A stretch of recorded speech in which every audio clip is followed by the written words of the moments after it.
কি গো মানুষই গেলে কোথায়? আরে বৌদি তোমরা এসে এসো, বসো বসো বসো।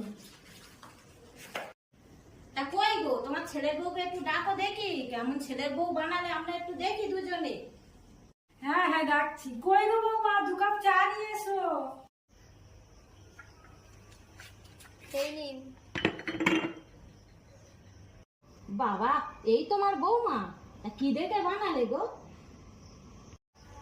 তুমি এখন এসো বাবু, গিয়ে রান্না বান্না সারো, আমরা তো আজকে থাকবো, খাওয়া দাওয়া হবে। যাও তুমি এখানে এসো দেখি, তোমার সঙ্গে আমার কথা আছে, বসো। তা কি গো, এই তোমার বৌমা? তখন তো খুব বলেছিলে ছেলের বউ একেবারে ফুটফুটে নিয়ে আসবো, আর দেখতে যে খুব একটা ভালো তাও তো নয়, আর গায়েরও মতো চাপা। আর দিদি কি করব, ছেলে পছন্দ করে নিয়ে এসে দিলে তো তা দেওয়া যাবে না। বটে, আজকালকার ছেলেদের কি মন। কই গো মেয়ে, কই দেখি এখানে এসো তো দেখি। এই তুমি সরো সরো সরো, তা বসো আমার পাশে বসো দেখি।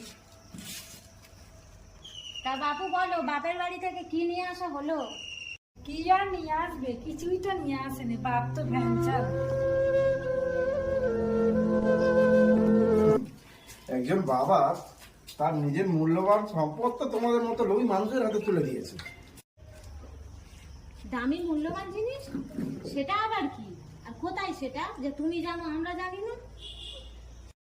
জানো, যে হচ্ছে তার আদরের মেয়ে, 22টা বছর তাকে তিল তিল করে স্নেহ ভালোবাসা দিয়ে মানুষ করে তুললো, আর তাকে তোমাদের হাতে তুলে দিয়েছে।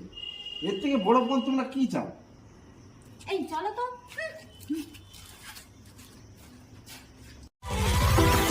Alright.